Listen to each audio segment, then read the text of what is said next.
হযরতে সাইয়েদনা আবু হুরায়রা রাদিয়াল্লাহু তাআলা আনহু হতে বর্ণিত, প্রিয় নবী সাল্লাল্লাহু তাআলা আলাইহি ওয়াসাল্লাম ইরশাদ করেন, যে ব্যক্তির মধ্যে তিনটি গুণ পাওয়া যাবে, আল্লাহ তাআলা কিয়ামতের দিন তার থেকে সহজভাবে হিসাব নেবেন, তাকে নিজের রহমত দ্বারা জান্নাতে প্রবেশ করাবেন। আমি আরজ করলাম, হে আল্লাহ রসুল সাল্লাল্লাহু তাআলা আলাইহি ওয়াসাল্লাম, সেই তিনটি গুণ কি কি? তো তিনি সাল্লাল্লাহু তাআলা আলাইহি ওয়াসাল্লাম বললেন যে তোমার সাথে সম্পর্ক ছিন্ন করে তুমি তার সাথে সম্পর্ক বজায় রাখো, যে তোমাকে বঞ্চিত করে তুমি তাকে দান করো।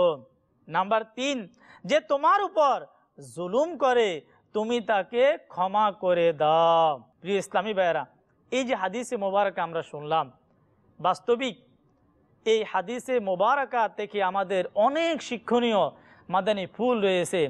আমাদের প্রিয় আকা সাল্লাল্লাহু তাআলা আলাইহি ওয়াসাল্লাম হযরতে যায়েদ ইবনে সানা রাদিয়াল্লাহু তাআলা আনহু এবং হযরতে আবু সুফিয়ান রাদিয়াল্লাহু তাআলা আনহু উভয়ের ঘটনাও আমরা শুনলাম।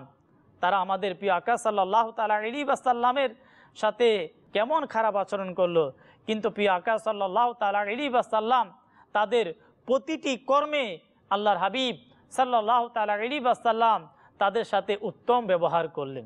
রাসূল করিম সাল্লাল্লাহু তাআলা আলাইহি ওয়াসাল্লামের আখলাকে মুবারকা, আদর্শ কেমন ছিল, যা আশ-শিফা শরীফের প্রথম খণ্ডের 105 নম্বর পৃষ্ঠার মধ্যে রয়েছে।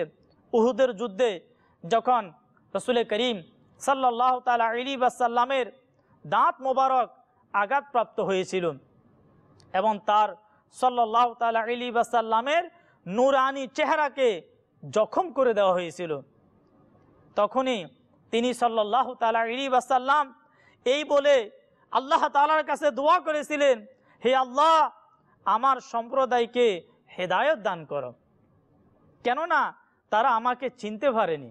দেখুন না কেমন রহমত, কেমন দয়ালু নবী সাল্লাল্লাহু তাআলা আলাইহি ওয়াসাল্লাম, যিনাকে আঘাত করা হয়েছে, দন্দন মোবারককে শহীদ করা হয়েছে, চেহারার মধ্যে জখম করা হয়েছে, কিন্তু আমাদের প্রিয় আকা সাল্লাল্লাহু তাআলা আলাইহি ওয়াসাল্লাম তাদের খারাপ আচরণের সাথে খারাপ আচরণ করেননি।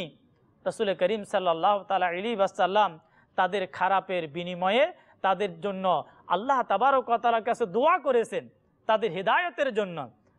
এখানে কি আমাদের জন্য শিক্ষণীয় বিষয় নেই? আজকে যদি আমাদের সাথে যদি কেউ একটু যদি খারাপ আচরণ